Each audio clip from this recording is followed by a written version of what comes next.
أعوذ بالله من الشيطان الرجيم بسم الله الرحمن الرحيم سل بني إسرائيل كم آتيناهم من آية بينة ومن يبدل نعمة الله من بعد ما جاءته فإن الله شديد العقاب زين للذين كفروا الحياة الدنيا ويسخرون من الذين آمنوا والذين اتقوا فوقهم يوم القيامة والله يرزق من يشاء بغير حساب كان الناس أمة واحدة فبعث الله النبيين مبشرين ومنذرين وأنزل معهم الكتاب بالحق ليحكم بين الناس فيما اختلفوا فيه وما اختلف فيه إلا الذين أوتوه من بعد ما جاءتهم البينات بغيا بينهم فهدى الله الذين آمنوا لما اختلفوا فيه من الحق بإذنه والله يهدي من يشاء إلى صراط مستقيم أم حسبتم أن تدخلوا الجنة ولما يأتكم مثل الذين خلوا من قبلكم مستهم البأساء والضراء وزلزلوا حتى يقول الرسول والذين آمنوا معه متى نصر الله ألا إن نصر الله قريب صدق الله العظيم.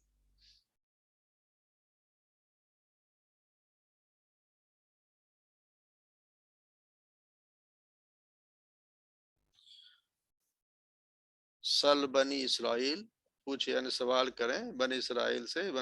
سے کم آتیناہم کم مانے کتنے آتیناہم ہم نے عطا کی انہیں من آیاتن بینہ کھلی نشانیاں واضح نشانیاں یعنی بنی اسرائیل سے پوچھیں ہم نے کتنی ان کے عطا کی انہیں کھلی واضح نشانیاں ومن یبدل اور جو کوئی یبدل بدلتا ہے نعمت اللہ اللہ کی نعمت کو من بعدی اس کے بعد ما جاءتہ جب آ گئی اس کے پاس فإن اللہ شدید العقاب تو پس بے شک اللہ عذاب دینے میں بہت سخت ہے شدید العقاب عذاب دینے میں سخت ہے زینا خوشنما بنا دی گئی ہے للذین کفروا الحیات الدنیا ان لوگوں کے لیے جنہوں نے کفر کیا دنیاوی زندگی کافروں کے لیے خوشنما مزین کر دی گئی ہے ویسخرون اور وہ مذاق اڑاتے ہیں من الذین آمنوا ان لوگوں کا جو ایمان لائے والذین اتقوا اور وہ لوگ جنہوں نے تقوی اختیار کیا فوقہم اوپر ہوں گے یا بلند اوپر ہوں گے یوم القیامہ قیامت کے دن یعنی جن لوگوں نے تقوی اختیار کیا ان لوگوں سے اوپر ہوں گے جنہوں نے انکار کیا واللہ یرزق من یشاء بغیر حساب اور اللہ تعالی رزق دیتا ہے جسے چاہے بغیر حساب کے کان الناس تھے سب انسان کانا تھے الناس سب لوگ امت واحدہ ایک ہی امت یعنی سب ایک ہی یعنی سب توحید پر تھے سارے انسان پھر کیا ہوا پھر اختلاف ہوا تو پھر کیا ہوا فاواس اللہ بس مبعوث کیا اللہ نے یا بھیجا اللہ نے النبیین نبیوں کو مبشرین و منذرین بشارت دینے والے اور ڈرانے والے بنا کر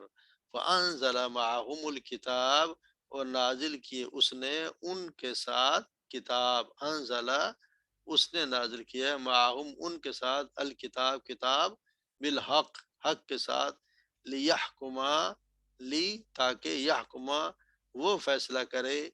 بین الناس لوگوں کے درمیان فی مختلفو فی اس کے بارے میں جس میں وہ اختلاف کرتے ہیں یا جن پہ انہوں نے اختلاف کیا فی مختلفو اس میں جس میں انہوں نے اختلاف کیا فی اس میں ومختلف فی اور نہیں اختلاف کیا اس میں الا مگر الذین اوتوہ وہ ان لوگوں نے جنہیں دیا گیا تھا وہ یعنی جنہیں کتاب دی گئی تھی من بعدی ما جاءتهم البینات، اس کے بعد کہ جب آ گئی ان کے پاس واضح نشانیاں، باغیم بینہم، اپنے آپس کی ضد کی وجہ سے، باغیم ضد، بینہم آپس میں ان کے درمیان، فہد اللہ، بس ہدایت دی اللہ نے، الذین آمنوا، ان لوگوں کو جو ایمان لائے، لما اختلفوا فیہ، جس میں وہ اختلاف کرتے تھے، یعنی اللہ نے اس بات میں جس میں اختلاف کرتے اس میں اللہ نے ہدایت دے دی ان لوگوں کو جو ایمان لائے رسول اللہ صلی اللہ علیہ وسلم پر، من الحق کی، حق کے ساتھ، باذن ہی، اپنے اذن سے، اللہ نے انہیں ہدایت دے دی جن میں وہ لوگ اختلاف کرتے تھے، ان لوگوں کو جو اللہ رسول نبی صلی اللہ علیہ وسلم پر ایمان لائے، واللہ یہدی من یشاء، اور اللہ ہدایت دیتا ہے جسے وہ چاہتا ہے، الی صراط مستقیم، صراط مستقیم کی طرف، یا صراط مستقیم کی، ام حسیب تم، ام کیا، حسیب تم گمان کرتے ہو یا تم سمجھتے ہو، ان تدخلوا الجنت، کہ تدخلوا الجنت، تم داخل ہو جاؤ گے جنت میں، ولما، اور ابھی، جبکہ نہیں یاتیکم، آئے تم پر، مثل الذین خلو من قبلکم، مثال، یعنی ایسے حالات، مثل جیسے، الذین خلو، ان لوگوں پر جو خلو، جو گزر گئے، من قبلکم، تم سے پہلے، یعنی کیا تم گمان کرتے ہو کہ تم جنت میں داخل ہو جاؤ گے، حالانکہ ابھی تم پر وہ حالات آئے نہیں جو تم سے پہلے کے لوگوں پر آئے، مستہم الباساء، مستہم آئی یعنی چھوا انہیں، ہم ان پر، باساء تنگی، و ذرا اور مصیبت، و زلزلو اور وہ ہلا دیے گئے،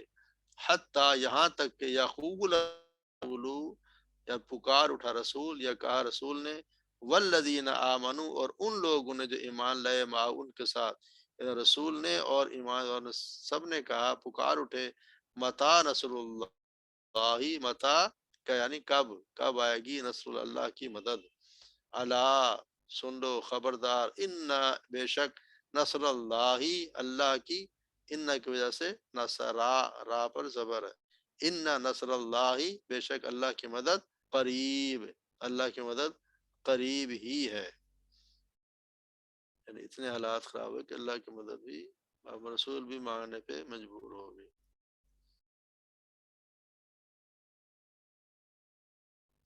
ٹھیک ہے، سل بنی اسرائیل، کیا بنی اسرائیل سے پوچھیں،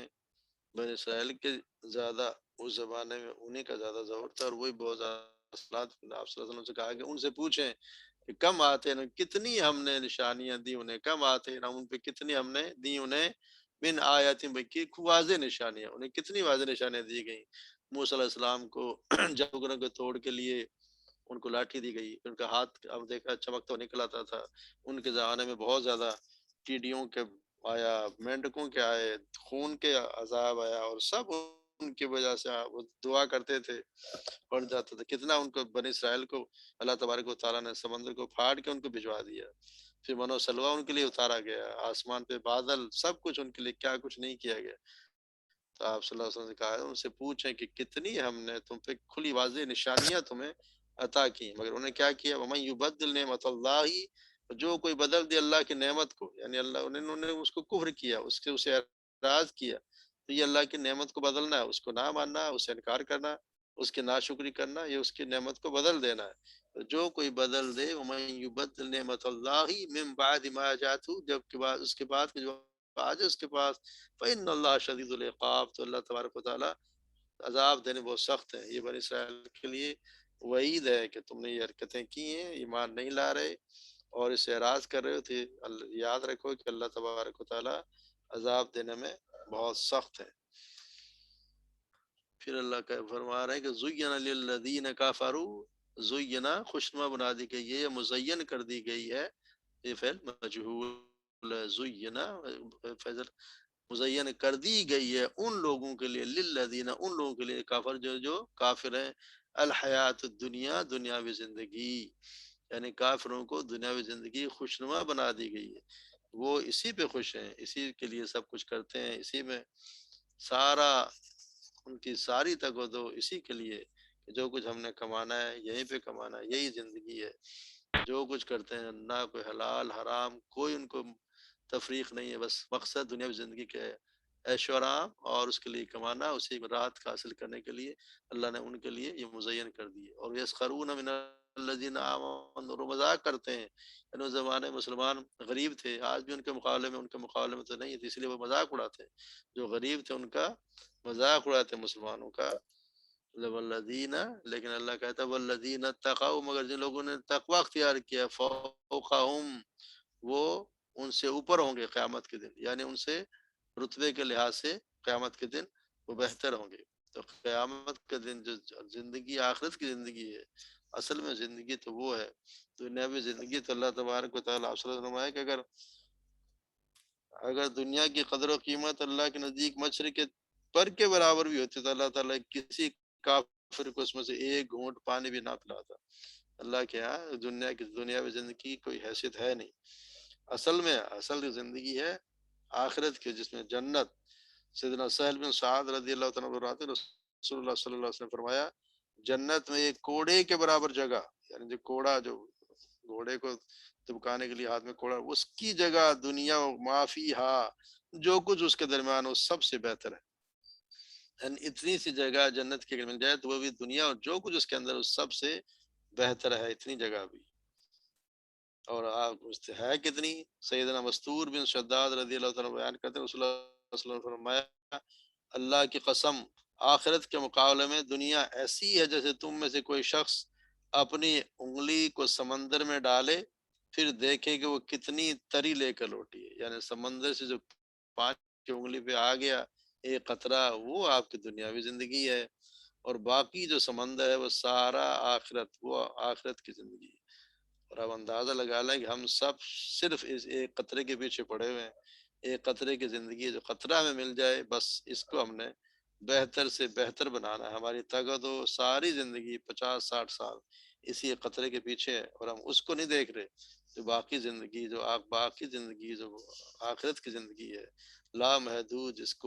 کی کوئی حد نہیں، جس کا پتہ ہی نہیں کتنی اربوں خربوں سال، اس کی ہمیں محنت کرنی چاہیے. تو اس کو زندگی، اصل زندگی وہ ہے. اور وہ اللہ تعالیٰ کہتے ہیں کہ ان لوگوں کو جنہوں نے تقوی اختیار کیا قیامت کے دن اس دنیا میں کافروں سے وہ کہیں زیادہ آگے ہوں گے. تو کافروں کا حالت ہے کہ سیدنا انس رضی اللہ تعالیٰ بیان کرتے ہیں رسول اللہ صلی اللہ علیہ وسلم نے فرمایا بے شک کافر جب کوئی نیک عمل اللہ کے لیے کرتا ہے تو اس کا بدلہ اسے دنیا ہی میں دے دیا جاتا ہے. یعنی دنیا کی نعمتوں میں کسی نعمت کی صورت میں دنیا میں ہی اس کو بدلہ دیتے ہیں. یہاں بھی کافی لوگ نیک کام کرتے ہیں، اللہ کے نام میں خرچ بھی کرتے ہیں. بہت سے لوگ ہیں جو بہت سے کہتے ہیں جی اس نے اتنی چیریٹی کی، اتنے فلانا کی، تو انہیں یہیں پہ اللہ نے دے دیا. یہیں پہ اللہ تبارک و تعالیٰ ان کے نام کو بھی بلند کر دیتا ہے. بہت مشہور ہوئے، بہت مشہور ہوتے ہیں،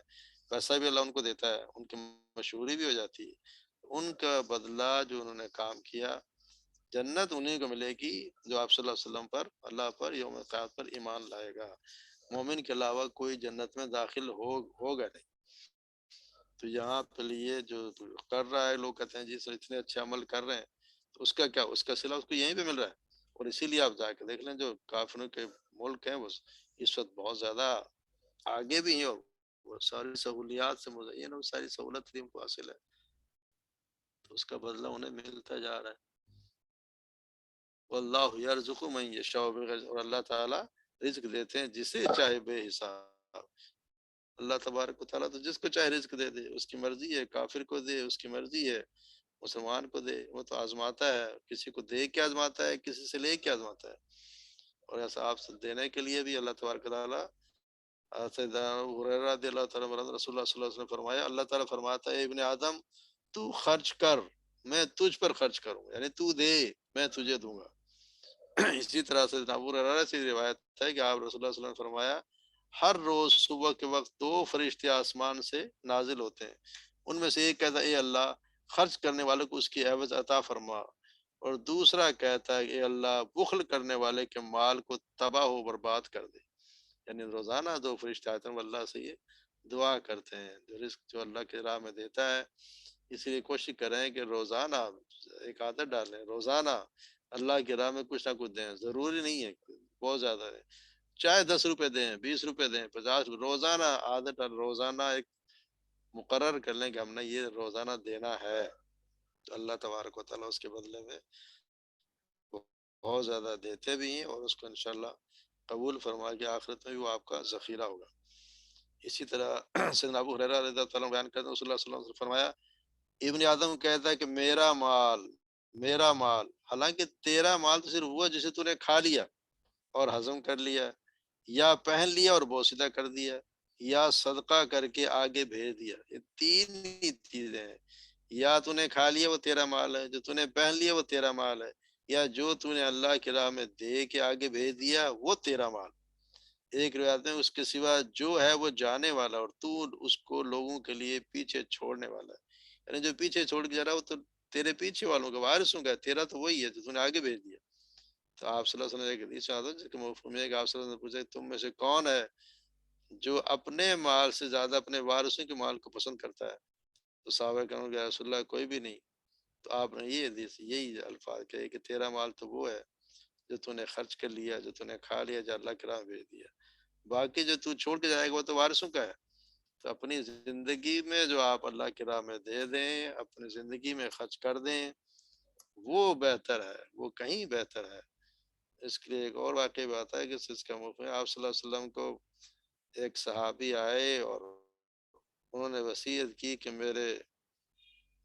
بہت زیادہ مال، میری کھجوریں ہیں، اور وہ میرے انتقال کے بعد آپ تقسیم کر دیں۔ تو ان کے انتقال جب ہوا تو آپ صلی اللہ علیہ وسلم گئے اور پورے سمجھیں کہ اس کا گودام تھا اور پورے کھجوروں سے بھرا ہوا تھا، آپ صلی اللہ علیہ وسلم نے سارا صدقہ کر دیا، سارا اللہ کے راہ میں دے دیا۔ ایک کھجور پڑی تھی جو کہ سمجھیں کہ بیکار تھی، اگر آپ سے اسے ہاتھ میں لیا اور آپ نے فرمایا کہ کہا یہ کھجور اگر وہ اپنی زندگی میں خرچ کرتا تو یہی زیادہ فائدہ مند ہوتی ہے بجائے اس کے کہ یہ اب اس کے جانے کے بعد خرچ کیا جا رہا ہے۔ یعنی جو انسان اپنے ہاتھ سے خرچ کرے اللہ کی راہ میں، اس کا کہیں زیادہ اجر ہے بجائے اس کے بعد میں مرنے کے بعد وصیت کر کے جائے کہ فلاں کو میری زندگی کے بعد فلاں دے دینا، فلاں دے دینا۔ خود دے،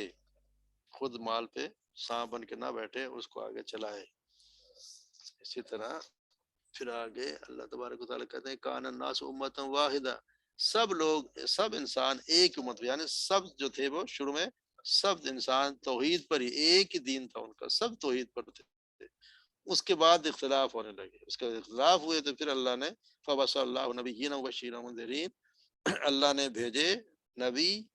جو بشارت دینے والے اور ڈرانے والے بن کر آئے۔ وَأَنزَلَهُمْ مَعَهُ الْكِتَابَ، اور اللہ نے ان کے ساتھ کتاب بھی نازل کی حق کے ساتھ۔ کیوں؟ تاکہ لِيَحْكُمَ بَيْنَ النَّاسِ فِيمَا اخْتَلَفُوا فِيهِ، تاکہ وہ فیصلہ کر دے، وہ نبی فیصلہ کر دیں لوگوں کے درمیان اس کا جس کے بارے میں انہوں نے اختلاف کیا، یعنی جن کے بعد چیزوں کے بارے میں اختلاف کرنے لگے ان کے بارے میں انبیاء کرام آئیں اور وہ فیصلہ کریں۔ شروع میں ساری ایک آدم علیہ السلام سے لے کر نوح علیہ السلام تک سب لوگ توحید پر قائم رہے۔ نوح علیہ السلام کے زمانے میں آ کے بت پرستی شروع ہوئی، لوگ شرک کرنے لگے، اور وہ ان باتیں بھی ہم نے پڑھے ہیں، سوا بدا پانچ، ان کے بھی پانچ بہت زیادہ، نوح علیہ السلام کے زمانے میں پانچ بہت زیادہ بزرگ ہوئے، اور ان کے بعد وہ چلنے لگ گیا سارا سلسلہ، بت پرستی شروع ہو گئی، شرک شروع ہو گیا۔ مگر وقتاً فوقتاً اللہ تبارک و تعالیٰ انبیاء کرام کو بھیجتا رہا جو ان کو ٹھیک کریں، مگر وہ اس کے باوجود بھی چلتے رہتے، اور یہ چلتا رہتا ہے کہ جیسا آپ صلی اللہ علیہ وسلم فرمایا کہ ہم اگرچہ آخر میں آنے والے ہیں لیکن قیامت کے دن ہم پہلے ہوں گے، جنت میں ہم دوسرے لوگوں سے پہلے داخل ہوں گے۔ گو انہیں کتاب ہم سے پہلے ملی اور ہمیں ان کو بعد میں ملی، انہوں نے جس امر حق میں اختلاف کیا اللہ تعالیٰ نے اپنی مہربانی سے ہمیں اللہ تعالیٰ نے ہمیں اس کی راہ دکھا دی۔ یہ جیسے آ رہا نا فی مختلف فی انزل معهم الكتاب بالحق وليحكم بين الناس فيما اختلفوا فيه وما اختلف فيه الا الذين اوتوا،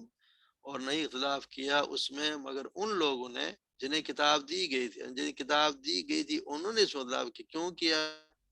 من بعد ما جاءتهم البینات، اس کے بعد ان کو آ گئی کھلی نشانیاں، باغیم بینہم، آپس کی ضد کی وجہ سے۔ یہ ضد جو ہے نا وہی لے کے پڑتی ہے کہ ہمیشہ سے شروع سے ہی ضد چلی آتی ہے کہ وہ اپنی، آج کل بھی ہمارے یہ اختلاف جو مسلک کے اختلاف وہ ضد کی وجہ سے،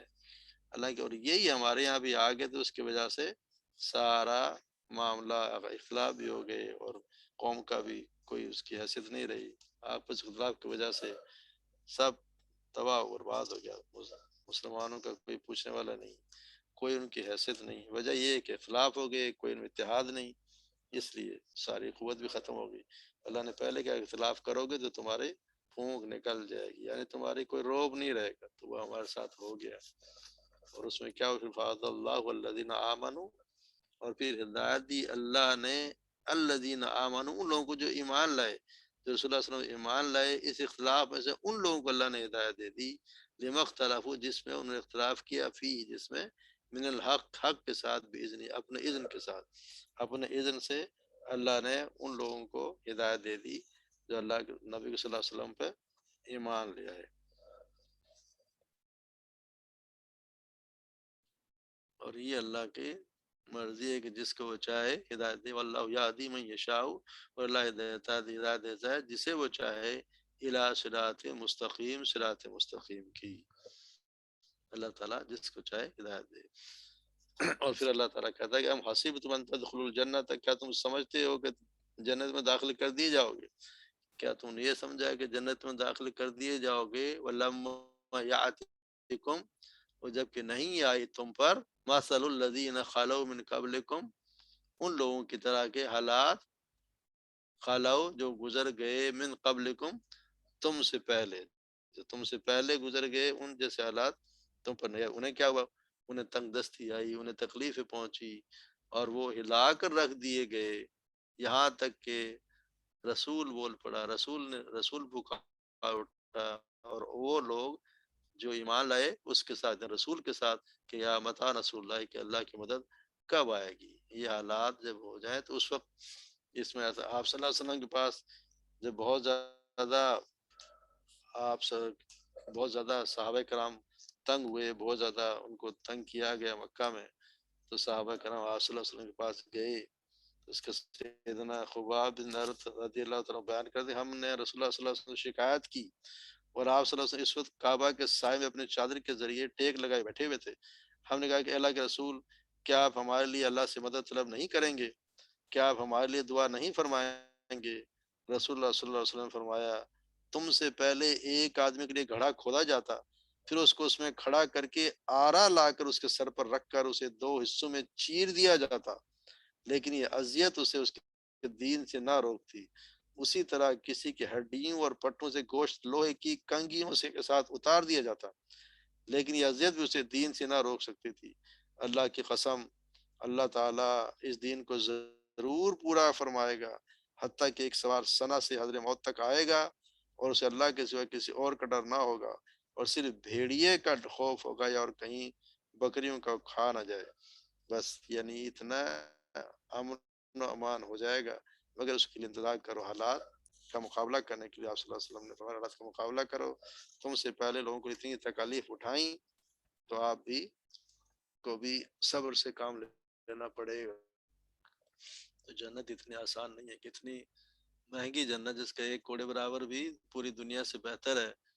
اور ہم کہتے ہیں کہ ہم کچھ نہ کریں، اللہ کے نہ مانیں، اس کے باوجود چلے جائیں، چلو اللہ کرے اسی طرح چلے جائیں۔ وَحَسِبْتُمْ أَن تَدْخُلُوا الْجَنَّةَ لَمَّا يَأْتِكُم مَثَلُ الَّذِينَ خَلَوْا مِن قَبْلِكُم مَّسَّتْهُمُ الْبَأْسَاءُ وَالضَّرَّاءُ وَزُلْزِلُوا حَتَّىٰ يَقُولَ الرَّسُولُ وَالَّذِينَ آمَنُوا مَعَهُ مَتَىٰ نَصْرُ اللَّهِ أَلَا إِنَّ نَصْرَ اللَّهِ، الا، اور خبردار، یاد کو، ان، بے شک، اللہ کی مدد، نصر اللہ کی مدد، قریب، اللہ کی مدد قریب ہی ہے، یعنی انشاءاللہ اللہ کی مدد بھی ضرور ہی آنے والی ہے، یہ انہیں خوشخبری بھی دے دی گئی۔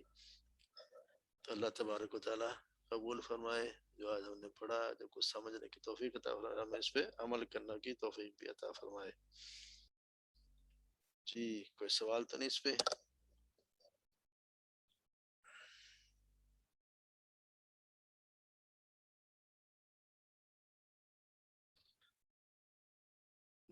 جی نماز والا کیسا، کیا ہے، کیسے چل رہا ہے سلسلہ؟ ٹھیک ہے، آج انشاءاللہ یہ مکمل ہو جائے گا۔ ہم کل سجدے کی جگہ پہنچ گئے تھے، سجدہ رکوع تک ہم نے پڑھ لیا، سجدہ بھی ہم نے کل پڑھ تو لیا کہ سجدے کا طریقہ کس طرح ہم نے ہاتھ رکھنے ہیں کندھوں کے برابر یا کان کے برابر، اور ہاتھ کونیاں اٹھی ہوئی ہوں، ہاتھ زمین پہ نہ ٹکے ہوں اور اپنے جسم سے بھی دور ہوں، اور اس میں تھوڑا خلا بھی ہونا چاہیے کہ کوئی، اور یہ عورتوں اور مردوں کا ایک ہی طریقہ ہے، کوئی اس میں فرق ہے نہیں۔ کل ہم نے دیکھا یہ بتایا ہوا پوری، یہ بھی سیدھی اور یہ بازو یہاں، یہ رہا یہاں پہ جگہ بھی، یعنی یہ بھی جسم سے دور، اور ہاتھ دیکھیں کندھے کے برابر، یا اس کو اگر آگر کر یہاں آ جائیں، بس یہ دو طریقے ہیں۔ اور سجدے میں جو ہم دعا کرتے ہیں وہ ٹھیک ہے، ہم دعا بھی کرتے ہیں، کوئی بھی پڑھی جا سکتی ہے، جو ہم نے رکوع میں بھی یہ دعا پڑھی، سبحانک اللہم ربنا و بحمدک اللہم اغفر لی، یہ پڑھ لیں، یا سبحان ربی الاعلی، یہ 3 دفعہ کم از کم 3 بار ضرور پڑھیں۔ سبحان قدوس رب الملائکۃ والروح، یہ بھی پڑھی جا سکتی ہے۔ اور جب سجدے سے اٹھیں،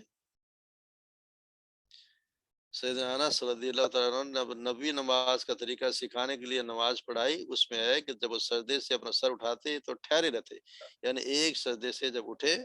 تو آپ سیدھے بیٹھ گئے، اور اس طرح ہوا کہ لگتا ہے کہ کہنے والا کہتا ہے کہ شاید یہ بھول گئے، یعنی دوسرا سجدہ نہیں کرے، یعنی ایک سجدے سے اٹھ کے آرام سے تسلی سے بیٹھے، اور ہم نے پہلے پڑھی اس میں دعا پڑھیں، اللہم اغفر لی، اللہم اغفر لی، یا اللہم اغفر لی ورحمنی وعافنی واہدنی وارزقنی وجبرنی ورفعنی، ہم نے پڑھی ہیں یہ پہلے، 7 دعائیں اللہ سے کریں، یا نہیں تو کم سے کم اتنا ہی کریں، اللہم اغفر لی، اللہ مجھے معاف کر، اللہ مجھے معاف کر۔ اور 2 سجدوں کے درمیان بیٹھنے کا طریقہ، 2 سجدوں میں بیٹھنے کا طریقہ 2 طریقے سے ہے، یا تو دائیں پاؤں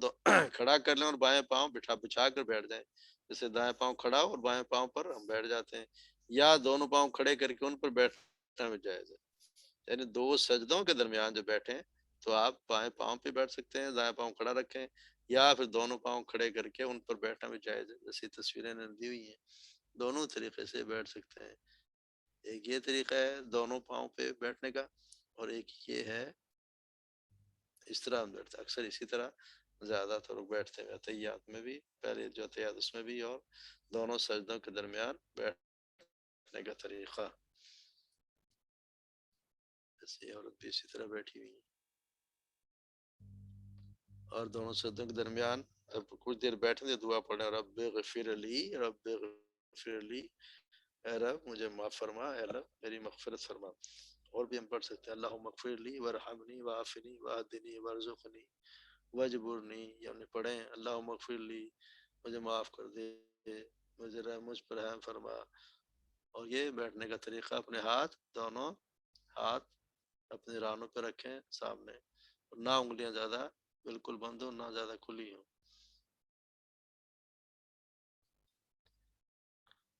اور پھر دوسری اور چوتھی رکعت کے لیے دونوں سجدے کرنے کے بعد کھڑے ہونے سے پہلے سیدھے ہو کر بیٹھ جائیں، یعنی آپ پہلی رکعت کے دوسرے رکعت میں کھڑے ہیں بالکل سیدھے ایک دم سے فوراً کھڑے نہ ہو جائیں، سجدے کے بعد ان دونوں کے درمیان تھوڑا سا بیٹھ جائیں، پھر زمین پر ہاتھ رکھیں اور زمین پر وزن ڈالتے انگلی اگلی رکعت کے لیے کھڑے ہو جائیں۔ سیدنا رب بن مالک رضی اللہ تعالیٰ، جن کو رسول اللہ صلی اللہ علیہ وسلم نے حکم دیا کہ تم اس نماز پڑھو جس طرح مجھے نماز پڑھتے ہوئے دیکھتے ہو، حدیث پڑھی نا کہ سب کو کہا کہ جس طرح نماز پڑھو جس طرح مجھے نماز پڑھتے دیکھتے ہو۔ جب وہ پہلی اور تیسری رکعت کے دوسرے سجدے سے سر اٹھاتے تو بیٹھ جاتے اور زمین پر ٹیک لگا کر کھڑے ہوتے، جیسے ایک سجدے دوسرے سجدے کے درمیان بیٹھتے ہیں، اسی طرح جب آپ دوسرے سجدے سے اٹھتے ہیں تو بس ایک دفعہ بیٹھ جائیں اور پھر زمین پر ہاتھ ٹیک لگا کر کھڑے ہو جائیں۔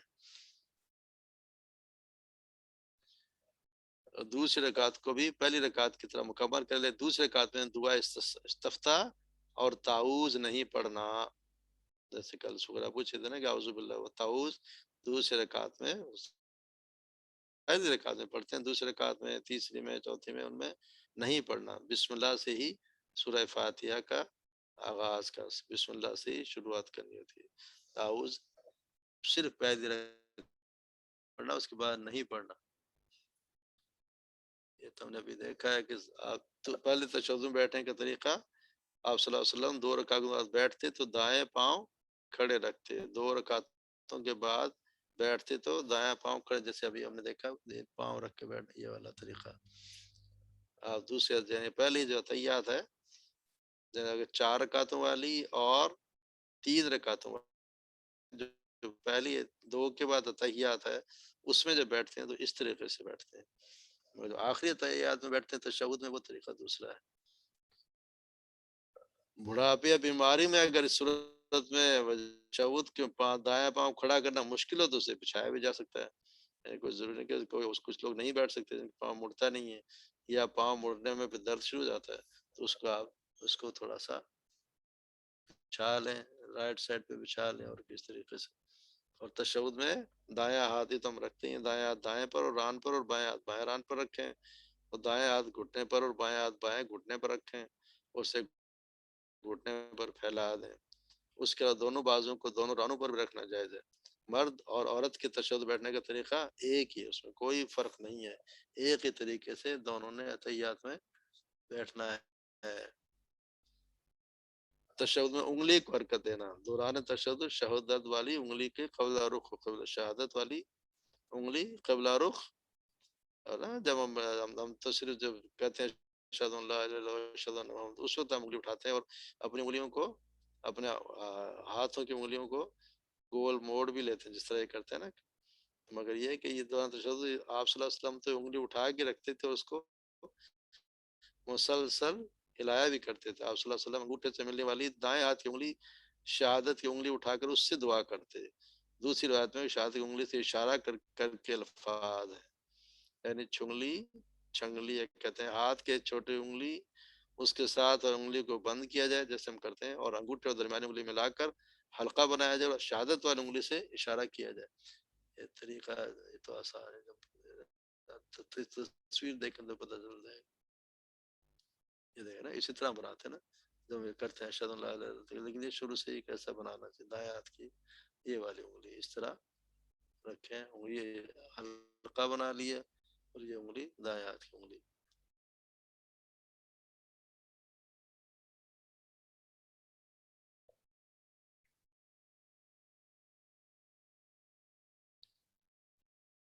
تشہد میں انگلی کو مسلسل حرکت دینا، آپ صلی اللہ علیہ وسلم یعنی یہ آپ صلی اللہ علیہ وسلم دائیں ہاتھ کو دائیں ران پر نماز میں رکھتے تھے اور اپنی انگلی سے اشارہ کر رہے تھے، یعنی اسی انگلی کو ہر وقت اس کو انگلی ہلتی رہتی تھی، دائیں والی انگلی جو ہے مسلسل شہادت کی انگلی حرکت دیتے تھے کہ آپ اسے حرکت دیتے تھے، اس کے ساتھ دعا کرتے تھے۔ ہم تو سورہ پڑھتے ہیں تشہد کے بعد، دروشی پڑھی، ربی جلنی پڑھی، اس کے بعد اور دعائیں کر رہے ہیں، اور یہ انگلی آپ صلی اللہ علیہ وسلم کی ہلتی رہتی تھی۔ حضرت عبداللہ بن عمر نے اپنا دائیں ہاتھ اپنے دائیں ران پر اور انگوٹھے کے ساتھ انگلی سے قبلے کے سامنے اشارہ کر اپنی نظر اس پر ٹکائی، پھر فرمایا میں نے رسول اللہ صلی اللہ علیہ وسلم کو ایسے ہی کرتے دیکھا ہے، یعنی آپ صلی اللہ علیہ وسلم کی نظر اس انگلی پر، انہوں نے نظر دیکھا لیکن نہیں دیکھی اس انگلی کی طرف، یہ انگلی مسلسل ہلتی رہتی تھی، اس کو ہلاتے رہتے تھے، سہستہ ہلتی رہتی ہے۔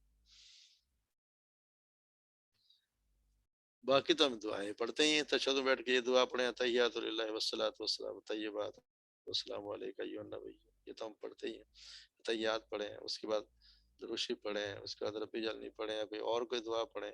جو دعائیں پڑھ سکتے ہیں، جتنی عربی میں جتنی دعائیں پڑھ سکتے ہیں، یہ دعا کرنے کی جگہ ہے، یہاں دعائیں کی جا سکتے ہیں، کرنی چاہیے۔ تحیات والی دعا کے بعد پڑھنے کے بعد دروشی پڑھیں، اللہم صلی علی محمد وعلی آل محمد، یہ دعا پڑھیں، اللہ بارک علی محمد وعلی آل محمد، یہ بھی پڑھیں، درود شریف دونوں پڑھیں، درود ابراہیمی، اور اس کے بعد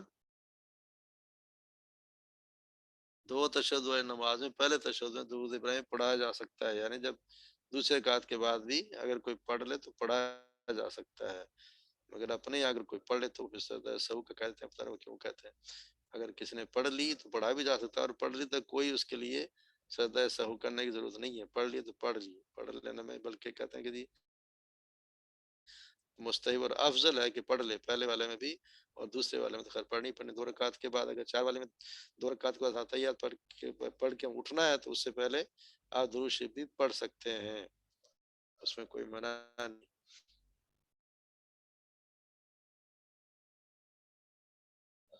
درمیان تشہد کے بعد تیسرے رکعت کا آغاز کیسے کریں؟ تیسرے رکعت بھی اسی طرح ہوگی، جب اٹھیں گے تو صرف اللہ اور کہیں گے تو رفع یدین کریں گے، 3 یا 4 رکعت والی نماز رہے تو اللہ اکبر کہہ کر کھڑے ہو جائیں، اور پہلی رکعت کے کندھوں کے برابر رفع یدین کریں۔ نافع رحمہ اللہ فرماتے ہیں کہ عبداللہ رضی اللہ عنہ رضی اللہ تعالی عنہما جب دو رکعتوں کے بعد تیسرے رکعت کے لیے کھڑے ہوتے تو رفع یدین کرتے اور فرماتے کہ نبی کریم صلی اللہ علیہ وسلم ایسا ہی کیا کرتے تھے۔ یعنی آپ جو دو رکعت کے بعد عطیہ کے بعد کھڑے ہوں تو پھر دوبارہ اللہ اکبر کہیں اور رفع یدین اپنے ہاتھ کندھوں تک بلند کریں، جیسے انہوں نے کیا دوسری رکعت کے بعد جب کھڑے ہوں تیسری کے لیے تو پھر آپ نے رفع یدین اس طرح کرنا ہے۔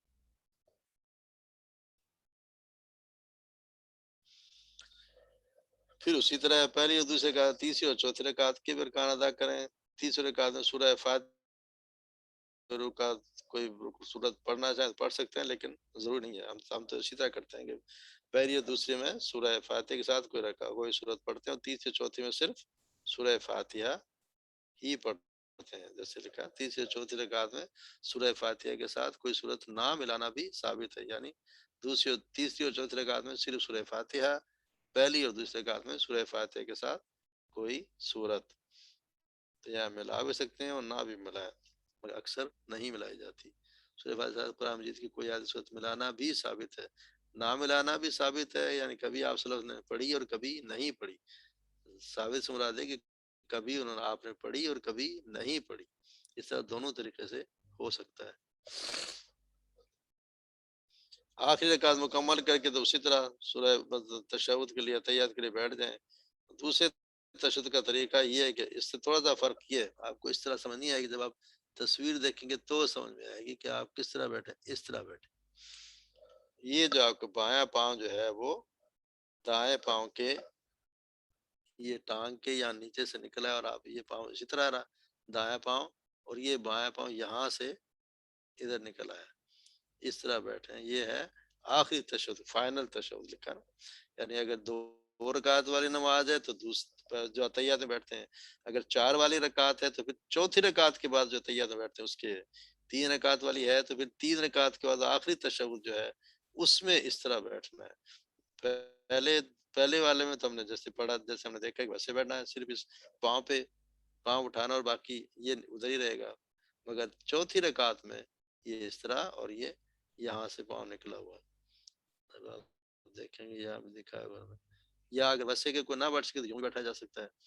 ایک پاؤں وہ والا تو وہیں پہ، لیکن اس کو آپ تھوڑا ادھر بھی کر سکتے ہیں، اگر آپ کھڑا نہیں رکھ سکتے، بیٹھ نہیں سکتے تو آپ اس طرح کر لیں۔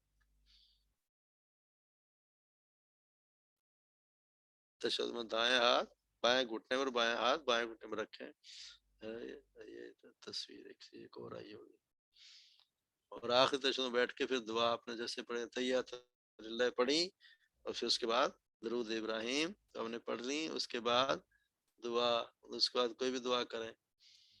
جیسے یہ دعائیں کیا جاتی ہیں، اللہم انی اعوذ بک من عذاب جہنم، عذاب القبر، ومن عذاب القبر، وفتنة المسیح الدجال، اچھا اس میں فتنة المحیاء والممات، اور پھر فتنة المسیح الدجال۔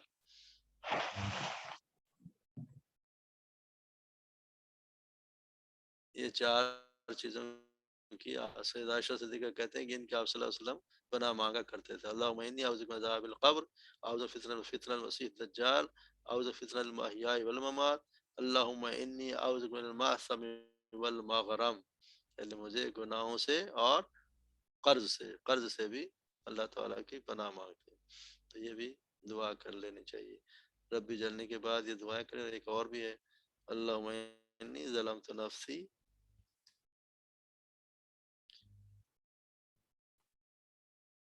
سیدنا ابوبکر صدیق نے شاید پوچھا کہ صلی اللہ علیہ وسلم میں کیا دعا مانگوں، تو آپ نے یہ فرمایا یہ پڑھا کرو، اللہم انی ظلمت نفسی ظلما کثیرا ولا یغفر الذنوب الا انت فاغفر لی مغفرۃ من عندک وارحمنی انک انت الغفور الرحیم۔ یہ بھی اسی میں ہے تحیات۔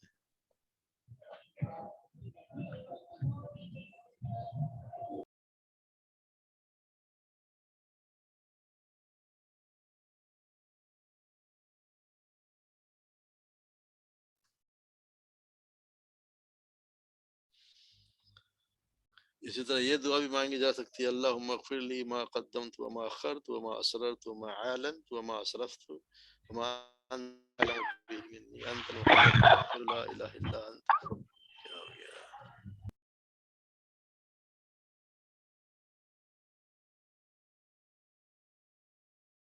دعائیں کوئی بھی کی جا سکتی ہیں.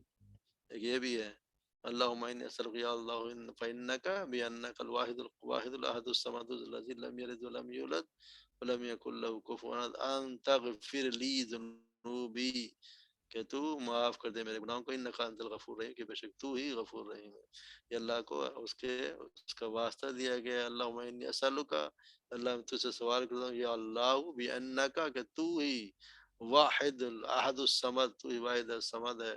الذی لم یلد ولم یولد ولم یکن له کفوا احد. اور پھر اللہ نے اللہ کے یہ الفاظ اللہ کا اسماء الحسنی اور اس کی تعریف کر کے اور پھر ان سے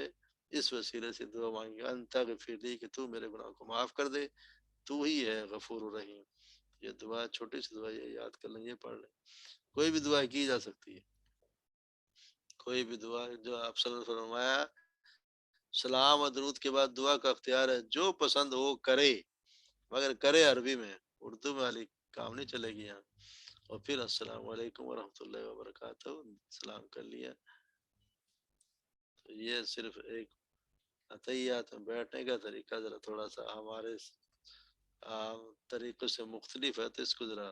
دیکھ لیں کس طرح بیٹھ تھوڑی پریکٹس کرنی پڑے گی.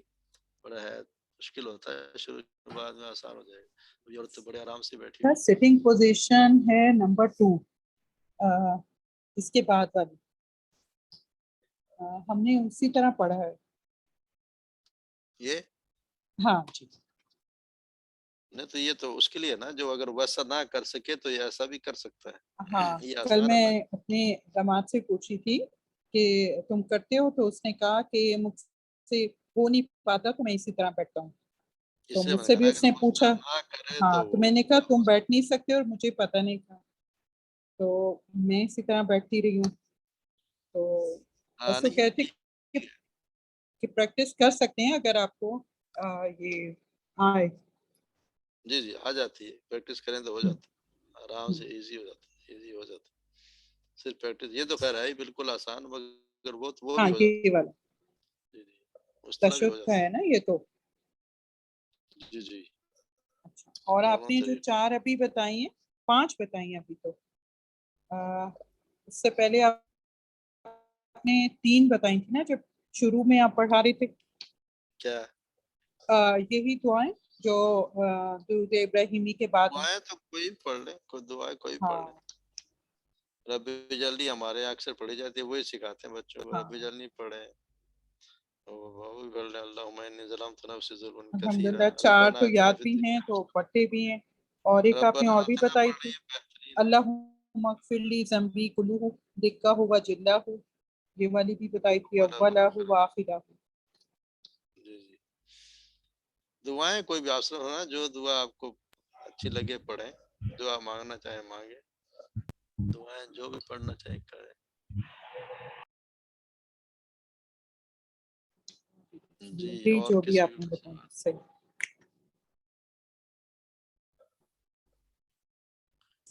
کیا اور چیز تھی کسی کا کوئی یہ سوال. جی اور یہ بھی آپ نے بتایا نا ابھی اللہم اغفر لی ورحمنی واہدینی واجبرنی وہ تو دو ساتھ ہے نا سجدوں کے یہ آفینی ورزقنی. یہ دو تو سجدوں کے یہ اس کے بعد یہ والا آئے گا رب اغفر لی. بات کیا جب تو مرضی پڑھ لیں پہلے پڑھ لیں بعد میں پڑھ لیں ہاں یا صرف وہ پڑھ لیں لیکن وہ میں پڑھ یہ لیں. پوچھنا چاہ رہی تھی اگر ہم پہلا اللہم اغفر لی ورحمنی واہدینی تو وہی ہو جائے گا یہ تو ٹھیک ہے تو اسے وہی پڑھ لیں. ہے نا. دوسری کا رب اغفر لی رب اغفر لی یہ 2 دفعہ ہے نا اور شروع وہ کر چھوٹی ہے وہ اللہم چھوٹی اغفر ہے لی. نا کہ کس نے اغفر لی رب اغفر لی 2 دفعہ کہہ دیا فارغ ہو گیا. اور کوئی اچھا پوری مانگ رہا ہے اللہم اغفر لی ہاں ورحمنی کیونکہ یہ وعافنی تو ایک دفعہ پڑھ لیتے ہیں تو یاد ہو جاتی ہے بس اس کے بعد پھر پڑھتے ہی رہتے ہیں 2 جی جی سجدوں کے درمیان. جی جی ایسا ہی ہے. سارا یاد کرنے کے بعد پھر تو عادت ہو جاتی خود ہی پڑھتا آدمی. پھر تو ہاں ہم عادت ہو جاتی ہے نا عادتاً پڑھتا ہے انسان مگر عادتاً کے بجائے سوچ کے پڑھے تو زیادہ اچھا کہ صحیح. میں کیا مانگ رہا ہوں.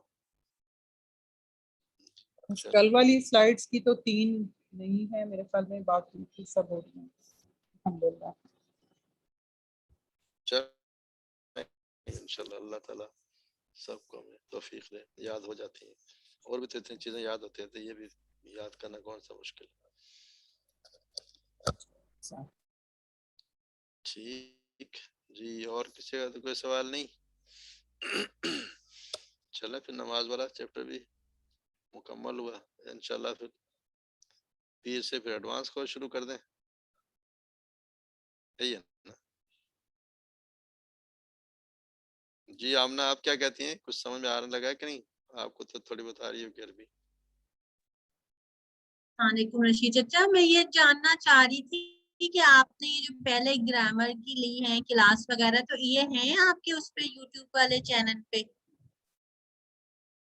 یوٹیوب والے چینل پہ مجھے نہیں پتا، شاید شروع والی تو شاید نہ ہو، بعد والی تو ہے۔ آپ کو بھجوا دیں، وہ تو پورا کورس ہے، وہ ابھی آپ دوبارہ شروع کریں گے ہمارے ساتھ تو پچھلا آہستہ آہستہ وہ بھی آ جائے گا، اس میں بیچ میں آئیں گے تو ہو جائے گا انشاءاللہ۔ وہ آسان ہی پہلے والا آسان ہے، لیکن ساتھ ساتھ وہ بھی چلتا جائے گا، جب ایڈوانس کریں گے تو لازمی بات ہے اس کی باتیں بھی آئیں گی، وہ آپ کریں ہو جائے گا انشاءاللہ، ہو جائے گا۔ اچھا، اور ایک یہ کہ سجدہ سہو کا بتائیں کہ سجدہ سہو ہمیں کن کن کیا ایسی نماز میں غلطیاں ہوتی ہیں جن پر کرنا فرض ہوتا ہے؟ جیسے آپ نے ابھی کہا کہ ہم اکثر درود شریف پڑھ لیتے ہیں دوسری رکعت میں بھی، تو ہمارے ہاں یہ ہوتا ہے کہ نہیں پھر سجدہ سہو کرو، جی تو ایسا آپ ہوتا نا، کوئی ایسی آپ نے جیسے غلطی دے، آپ نے اٹھنا ہے سجدہ، آپ نے دوسرے سجدے میں آپ 2 سجدے کر کے آپ بجائے کھڑے ہونے کے بیٹھ گئے، پھر آپ کھڑے ہوئے، یا آپ بھول گئے بیچ میں آپ بیٹھ گئے، وہ اس طرح چھوٹی موٹی جو غلطیاں ہوتی ہیں۔ ایک تو ہوتا ہے نا بالکل آپ نے کوئی واجب چھوڑ دیا، جیسے آپ نے رکوع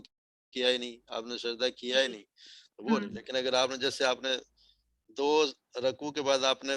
2 مطلب رکعت کے بعد آپ نے بیٹھے نہیں، کھڑے ہو گئے، ہوتا ہے نا کبھی کبھی کھڑے ہو گئے، یا ایک کے بعد آپ بجائے کھڑے ہونے کے بیٹھ گئے اور پھر آپ کو یاد آپ کھڑے ہو گئے، یہ غلطی ہو گئی نا۔ اس بات پہ سجدہ سہو غلطی کی تصحیح ہے کہ سجدہ کر لیں، اس کی تصحیح ہو جائے گی۔ اس طرح کی چھوٹی موٹی غلطیاں جو ہوتی ہیں انسان بھول جائے، جس میں کوئی آپ کا رکن ایسا رکن چھوٹا نہ ہو جس سے آپ کے جو بہت ضروری ہے، جو لازمی ہے، جیسے قیام ضروری ہے، رکوع ضروری ہے، سجدہ ضروری ہے، یہ اگر کوئی چھوٹ گیا تو پھر تو آپ کو دوبارہ پڑھنی پڑے گی۔ اگر اس طرح کی غلطیاں کوئی ہو گئی، بھول چوک والے، تو اس کے لیے سجدہ سہو کر لیں۔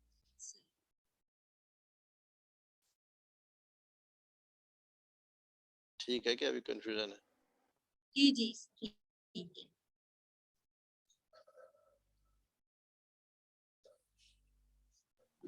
چلیں شیزامو ایک سوال ہے وطر کے لیے۔ جی جی، کہ یہ جو وطر کی جو آپ نے دعا بھیجی ہے یہ تو ہمیں نہیں یاد، تو پھر کیا کریں؟ وہی پڑھیں جو پہلے پڑھ رہے ہیں، کیا ہوگا، کچھ نہیں۔ مطلب وہ بھی پڑھ سکتے ہیں؟ آپ پڑھ سکتے ہیں، کوئی مسئلہ نہیں، پڑھتے آئے، پڑھ لیں، کوئی دعا ہے تو دعا کرو، بولی بچپن سے ہے، پڑھے تو وہی یاد ہے، تو ابھی یاد بھی نہیں کوئی ہوتی۔ بات نہیں، یاد کر لیں، اس کا بھی ترجمہ یاد کریں نا، ترجمے سے پڑھیں پھر اچھا لگے گا، اس کا ترجمہ بھی ہے نا، مطلب بھی تو ہے نا کہ ہم مجھے پڑھ بھی کیا رہے ہیں۔ ترجمے سے ہی یاد ہے، یہ اب تو خیر اس کا ترجمہ بھی یاد ہے،